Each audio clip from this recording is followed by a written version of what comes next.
the question, first of all, for you, Mike, specifically, is it reasonable to assume that a scholar, particularly an early career academic who has been steeped in the arcane arts of political science, has not had experience with how sausage is made in Washington, is it reasonable to assume that they can, as you suggest, must have concrete policy recommendations in their scholarship when there's this asymmetry of real-time information with policymakers and often classified? So is this a bridge too far to expect of academics? Well, that's a difficult question because the easy answer to it is quite obvious. You've got somebody 2 years out of graduate school who's never served in government, has no real fingerspitzengefühle for the policy process, whose expertise may be fairly narrow on the issue. It's not clear to me that that individual is likely on a regular basis to have game-changing policy advice, even if it were, in the abstract world, really terrific. On the other hand, though, if it's the case that, people are brought up in the discipline never thinking about or not thinking systematically about how their work speaks to broader issues, do you think they're going to wake up the day after they get tenure and all of a sudden become really facile in playing this game? That's point one. Point two is, I remember, I think it was in 2005, Bruce Russett at Yale, who had done a great deal of work on the democratic peace, probably one of the most influential political scientists engaging with that over the years. And he wrote a piece, I think it was in International Studies Review or one of the 10,000 journals ISA has, entitled Bushwhacking the Democratic Peace, making the very reasonable argument that the argument for going into Iraq or nation building in Afghanistan based on the democratic peace was not a reasonable extrapolation from how he understood the theory. And I said to myself, I think you're absolutely right, but where were you in 2002 when the debate about the Iraq war was being engaged?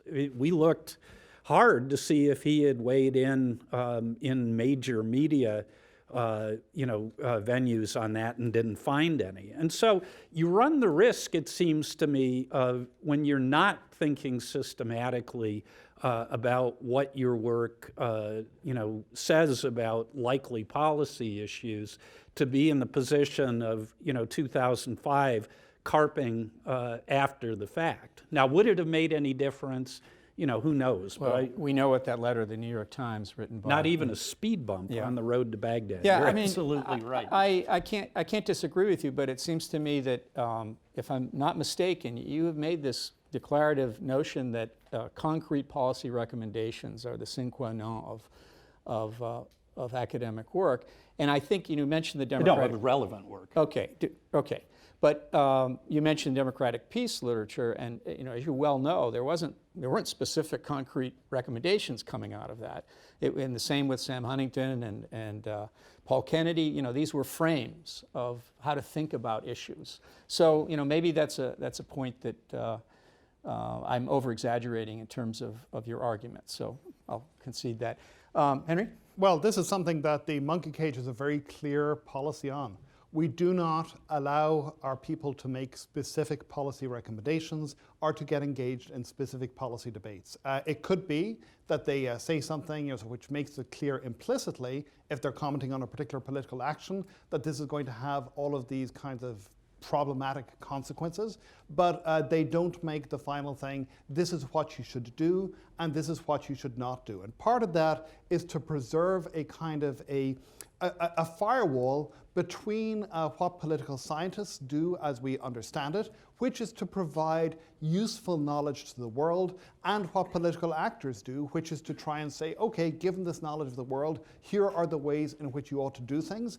There are many, many different ways in which you can split this baby up. Max Weber, of course, talks about this a lot. But our sense, I think, is very much along the lines of what Stephen has just said, which is that what we do is we provide frames. We try to simplify the world in ways that are useful and actionable for policymakers and for the broad public, but without at the same time saying, given this and given that the way the world is, you ought to do X or Y or Z, because there are a whole lot of questions of values that people are going to plausibly disagree on, in addition to the fact that, as has been mentioned, political scientists, most of them do not have any understanding of how the policy process actually works and don't have the ability to tell, well, this may sound very nice in the abstract, but in practical terms, this isn't going to work for this or that reason, or even if it would work, I have zero chance of getting it through the policy process. Well, here are 30-second response.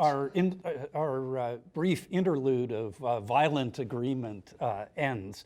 But we don't. It's good because the second vote is coming up Yeah, soon. that's right. I don't know that we need to sort of hash it out, but I would suggest two things. One is the articulating the actual model of how you think what we do facilitates the policy process would be useful. I mean, I try to do some of that in the book in terms of dealing with the trickle-down model versus an alternative model there. But I think, and again, this goes back to Kingdon, and this is really at the heart of Steve Krasner's ruminations on this issue as well. And I think everybody would agree that they're pretty underspecified.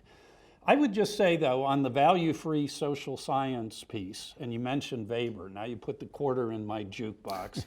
Weber certainly was an advocate of value-free social science. He was also deeply engaged in concrete policy from the beginning of his career in the East Albion land question to his work on the Weimar Constitution, and consistently through it. So Talcott Parsons has skewed our understanding of what Weber's view was of value-free social science.